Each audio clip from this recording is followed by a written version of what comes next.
dapat kimia 8, anaknya dapat fisika mungkin 9.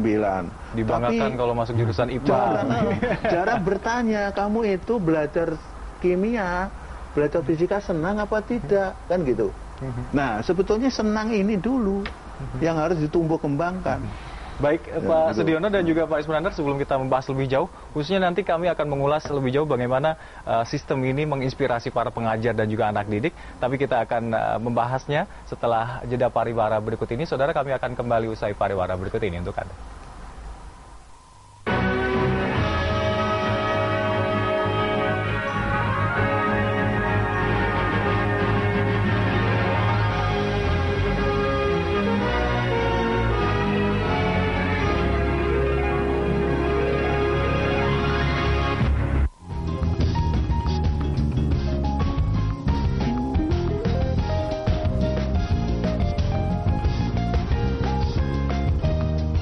Kita berbagi pengetahuan, di sini kita berbagi kebijakan untuk kelangsungan hidup bangsa.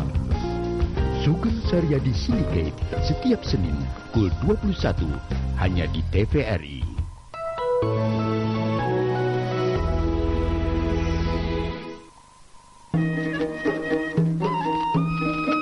Negeriku Indonesia terbentang luas dari Sabang hingga Merauke. Kenali kemilau kekayaannya, nikmati keindahan alamnya. Negeriku Indonesia mengajak Anda merasa lebih dekat dengan panoramanya. Negeriku Indonesia, Senin hingga Jumat pukul 8.30 hanya di TVRI.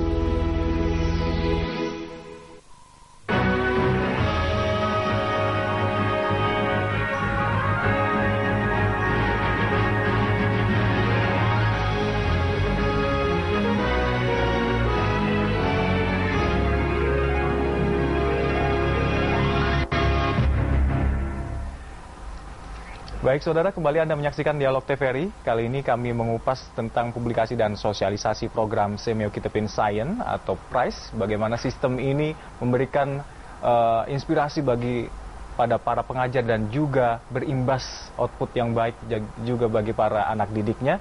Tentang dulunya bagaimana stigma ketakutan belajar sains khususnya IPA dan matematik. Namun sekarang ditemukan sistem cara yang lebih joyful learning, semacam itu disebutkan tadi oleh Pak Sudiono. Kembali kami ke Pak Sudiono terlebih dahulu. Seberapa menginspirasikah sistem ini bagi para pengajar dan juga pastinya pada anak didiknya, Pak? Memang apa yang menjadi satu proses inquiry learning ini menjadi satu kekuatan bagi kami semua, terutama dalam mengubah satu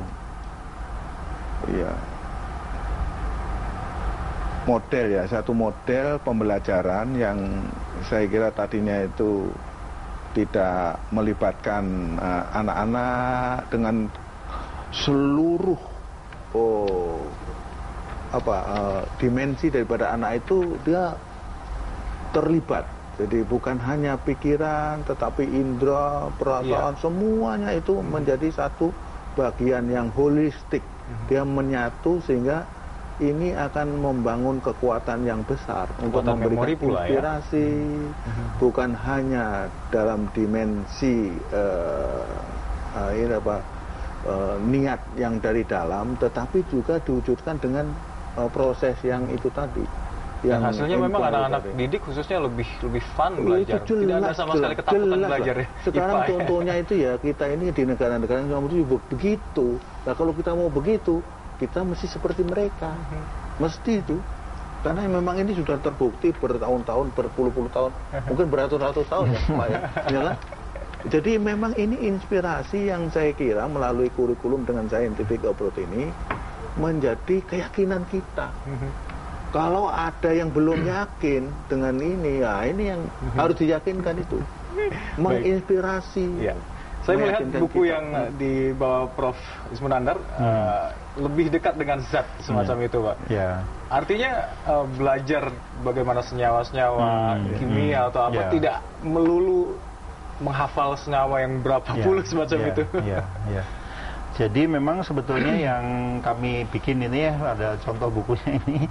Kami memang waktu kami ingin ikut kontribusi kepada kurikulum 2013 itu memang kenapa kami pilih unit atau bagian ini, karena sebetulnya problem kita juga Mas ini. Guru SMP itu biasanya kita itu rasanya di IKIP zaman dulu itu kebanyakan kan mereka belajar biologi, belajar fisika, dan jadi kimia gitu. Jadi tidak ada yang guru IPA. Ya, guru IPA itu baru belakangan ini ada guru yang dipersiapkan untuk guru IPA SMP, gitu ya. Nah, pelajaran kimia, jadi sering bahwa sebetulnya di IPA SMP itu kan nggak ada itu sebetulnya biologi masih IPA terpadu. Jadi problemnya guru itu kadang-kadang sukar mengajar karena merasa, aduh saya dulu nggak belajar ini kok harus mengajar ini gitu.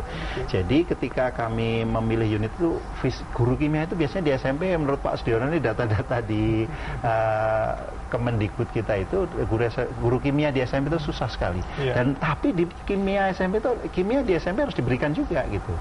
Jadi kami pilih ini supaya bantu juga bahwa membelajarkan kimia di SMP itu nggak susah kok. Karena keseharian kenal zat dulu dan sebagainya. Jadi kami bikin inilah buku ini. Jadi ini, dan ya tadi seperti Mas sebutkan, kami mengenalkan ini tidak kemudian dengan mendiktekan ya, tidak ini faktanya, tidak, tapi berawal dari mengamati lah, kemudian menyimpulkan mereka kedekatan keseharian. Jadi tadi seperti mengembang dan aplikasinya misalnya ya, kalau orang di yang kesehariannya misalnya sehari-hari di rumah misalnya punya AC, kenapa AC itu kok kalau angin lebih dingin daripada ini lebih ke bawah, mengalirnya ke bawah kan? Karena AC tidak ditaruh di bawah tapi ditaruh di atas ruangan, karena ya udara yang lebih dingin itu lebih berat sehingga mengalir ke bawah gitu. Jadi hal-hal seperti itu menjadi lebih mereka kita ajarkan juga aplikasi dari prinsip-prinsip yang kita pelajari itu ya di keseharian kita dekat. Misalnya kalau yang nggak punya kulkas ya misalnya angin laut, angin darat yang terjadi di lingkungannya itu dibawalah. Guru itu harus bisa membawa kemudian apa yang dipelajari di kelas kemudian di keseharian itu apa sih maknanya gitu. Nah, hal-hal seperti itu yang menjadi lebih dekat lagi lah gitu, belajar sains itu lebih dekat dengan keseharian. Pak Sudiono, dari faktor para pengajar sendiri, kita ketahui kualifikasi para pengajar guru di Indonesia masih banyak yang belum sertifikasi, bahkan mungkin dari jenjang kependidikannya juga masih belum banyak yang S1 semacam, dari berapa juta hanya berapa juta aja yang separuhnya mungkin yang gelar S1. Apakah jenjang pendidikan itu berpengaruh sekali terhadap sistem pendidikan yang baru ini dari seorang guru? Ya. Kalau dilihat dari latar belakang pendidikan, mungkin sebagian besar sudah akan bisa mencapai kualifikasi S1 ya. Jadi tidak menjadi satu kendala, tetapi dalam konteks untuk bagaimana menjadikan kurikulum 2013 itu menjadi nyata, seperti tadi disampaikan oleh Profesor Imu mengenai ini kan, mengenai buku. Memang ada satu kesulitan yang pada saat ini kita hadapi, terutama memang di SMP kan itu kan sebetulnya kan salah satu kelemahannya ialah bahwa dengan kurikulum ini pendekatan yang terpadu ya. Jadi kalau di SD itu IPA dan IPS itu masuk ke bahasa. Ya. Tapi kalau di SMP itu sudah tidak ada kimia, tidak ada fisika, tidak ada biologi, tapi dia menjadi IPA. Terpadu, nah, padahal banyak guru-guru yang di SMP itu, ya kan, bukan berlatar belakang kimia, dan guru biologinya juga bukan berlatar fisika. Ya. Artinya itu menjadi kendala tersendiri, menjadi kendala tersendiri. Sehingga ini bermanfaat untuk bagaimana membantu mereka-mereka yang tidak berlatar belakang kimia nanti bisa menjadi akan lebih mudah menyerapnya IPA terpadu kan soalnya kan. Sepertinya solusi semuanya ada di sistem ini ya. Iya, tapi saya ingin cerita bahwa sistem ini tidak hanya bukunya saja Mas, tapi di proyek kami ini, pilot ini sebetulnya ada esensi yang sangat penting yaitu training. Jadi memang problem yang disampaikan Pak Sudiono tadi, ya guru perlu ditingkatkan kualitasnya iya, tapi sembari itu memang kualitas yang cukup pun biasanya mereka sudah tahu inquiry, sudah tahu ini, tapi kita bawa dengan praktek pelatihan. Jadi pelatihan di kami itu yang dalam pelaksanaan proyek ini itu ada dalam 2 bulan implementasi itu memang disiapkan pelatihan awal sebelum mereka implementasi 3 hari. Baik.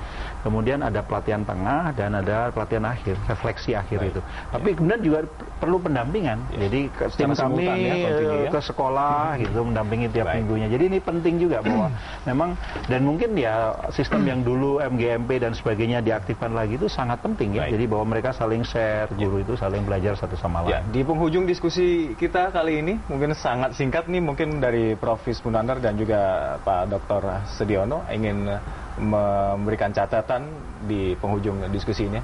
Singkat saja Pak, silakan.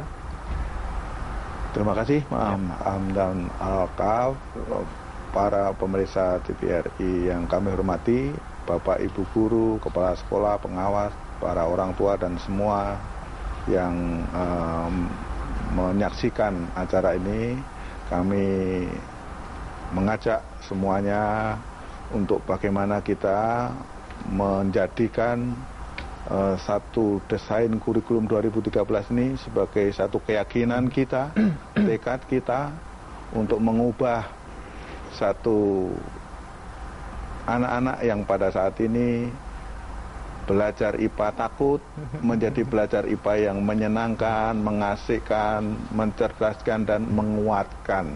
Baik. Sehingga dia akan menjadi saintis yang akan menjadi satu tokoh ya yang memiliki satu sikap-sikap yang ilmiah, integritas tinggi, yang punya integritas yang tinggi, yang selalu berbicara dengan fakta, melakukan satu continuous professional development atau pengembangan secara berkelanjutan berdasarkan apa yang dihasilkan terus. Baik. Dari Pak Ismunandar? Ya, jadi ada 3 poin. Yang utama yang ingin saya sampaikan, yang pertama adalah bahwa kualitas tadi ya, berpikir tingkat tinggi bagi siswa itu sangat penting. Dan dalam beberapa tes internasional kita masih kurang, jadi itu perlu peningkatan atau kerja keras kita semua yang bergerak di bidang pendidikan apa saja, dan sains terutama, matematika juga. Jadi bagaimana siswa itu jangan hanya kemampuan menghafalnya saja, tapi bagaimana kemampuan berpikir tingkat tinggi. Itu poin pertama yang harus ini. Yang kedua adalah bahwa ya untuk mendidik kemampuan berpikir tinggi tadi adalah bahwa di pembelajaran sains itu ya memang sains harus diajarkan bukan hanya pengetahuan saja dari diskusi kita tadi juga ya. Jadi bahwa melalui proses inquiry, melalui proses mulai dari tadi di kurikulum 13 tadi 2000 mulai dari mengamati, kemudian mengumpulkan data, menyimpulkan dan mengkomunikasikan itu sangat penting. Right. Jadi apa yang poin yang ketiga, jadi apa yang dicanangkan dalam kurikulum 2013 bahwa kurikulum proses ini memang yang itulah yang sesuai dengan apa yang diharapkan di berpikir tingkat tinggi tadi, dan harus kita dukung, dan itu tantangan bagi guru. Dan kalau kita berlatih, kita mau bekerja keras, banyak sumber-sumber tempat belajar, dan mau silakan komunikasi dengan kami dan juga bagaimana kita akan fasilitasi bagaimana melakukan proses inquiry itu dengan lebih baik. Terima kasih Pak Ismunandar dan juga Pak Sudiono telah hadir di studio. Kembali kami ingatkan kepada Anda untuk lebih dalam bertanya maupun mengkritik dan juga memberikan saran pada sistem ini. Kami persilakan Anda untuk meng-email ke sekretariat@kitabscience.org. Dan demikian pula akhir perbincangan diskusi kali ini. Terima kasih atas perhatian Anda. Semoga berguna bagi Anda. Sampai jumpa.